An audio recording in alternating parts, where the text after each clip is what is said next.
కూటమి ప్రభుత్వం నారా చంద్రబాబు నాయుడు గారి ఆధ్వర్యంలో మరో 9,000 కోట్లు అప్పు చేయడానికి సిద్ధమైపోయారు.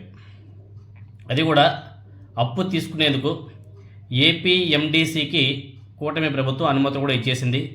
మీరు 9,000 కోట్లు అప్పులు ఎక్కడైనా సరే తీసుకురండి, తీసుకువచ్చి పెట్టండి అని చెప్పేసి గ్రీన్ సిగ్నల్ ఇచ్చేశాడు నారా చంద్రబాబు నాయుడు గారు. అంతకుముందే ఈ ఏపీ సిఎండిసి 5,000 కోట్లు అప్పు చేసింది. ఇప్పుడు 9,000 కోట్లు ఎక్స్ట్రా, అంటే టోటల్గా కార్పొరేషన్ల పేరుతో బడ్జెట్ అప్పులు మొత్తం కలుపుకుంటే బయట అప్పులు 23,700 కోట్లు. కార్పొరేషన్ల పేరుతో బడ్జెట్ బయట అప్పులు 23,700 కోట్లు అప్పు చేసింది. మరి గతంలో కూటమి నాయకులు చెప్పారు కదా, జగన్మోహన్ రెడ్డి అప్పులు చేసి శ్రీలంక చేస్తున్నాడు, అది చేసేస్తున్నాడు, ఇది చేసేస్తున్నాడు అని. మరి 10 నెలల్లోనే 1,00,000 కోట్లకు పైగానే పెరుగుతుంది కదా అప్పు. మరి ఇప్పుడు ఆంధ్రప్రదేశ్ ఏమవుతుంది? ఆంధ్రప్రదేశ్లో ఇన్కమ్ అయితే జనరేట్ అవడంలే. అప్పులు తీసుకొస్తే కానీ పెన్షన్లకి, అదేవిధంగా ప్రభుత్వ ఉద్యోగులకి జీతాలు ఇచ్చే పరిస్థితి లేదు. అప్పులు చేస్తే కానీ రాష్ట్రం నడిచే పరిస్థితి లేదు. అలాంటి నీచమైన పరిస్థితిలో ఉంది ఆంధ్రప్రదేశ్. మరి నాయకులు ఏం పరిపాలన చేస్తున్నారనేది ప్రజలందరూ కూడా గమనించాలా. ఇంకా గత ప్రభుత్వం అని చెప్పేసి మాట్లాడుకుంటూ ఉంటే వీళ్ళ చేతకాంతరాన్ని మరోసారి వీళ్ళు నిరూపించుకున్నట్లు కూడా అవుతుంది. ఇంతకీ ఈ 9,000 కోట్లు ఏ విధంగా అప్పులు చేస్తున్నారు, దేనికి చేస్తున్నారు ఒకసారి మనం సౌకర్యంగా కూడా తెలుసుకోవాల్సిన అవసరం కూడా ఉంది. ఈ కూటమి ప్రభుత్వం అధికారం చేపట్టినప్పటి నుంచి ప్రతి మంగళవారం అప్పుల వారంగా మార్చేసింది. ప్రతి మంగళవారాన్ని అప్పుల వారంగా మార్చేసింది.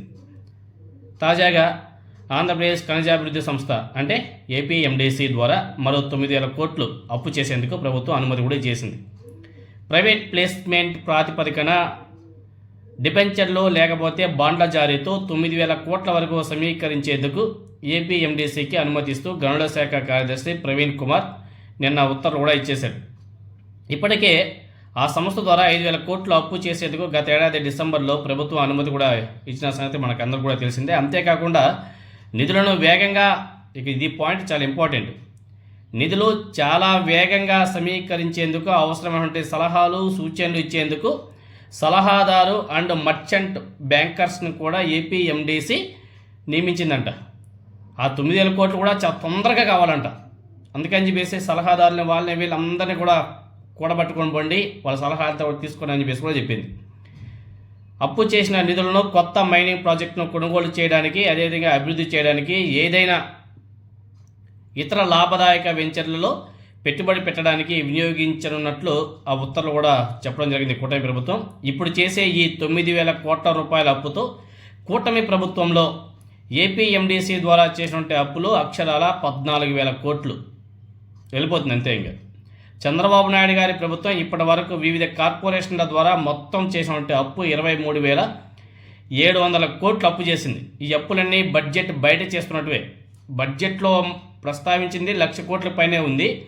బడ్జెట్కి సంబంధించింది కాదు ఇది. బయట అప్పులు కార్పొరేషన్ల ద్వారా చేసిన అప్పులు 23,700 కోట్లు. ఈ లెక్కన రాష్ట్రం ఇప్పటికే ఈ 10 నెలల కాలంలో అప్పు 1.5 లక్షల కోట్లకు పైగానే వెళ్ళిపెట్టిందేమో అంచనాల ప్రకారం అప్రాక్సిమేట్లీగా.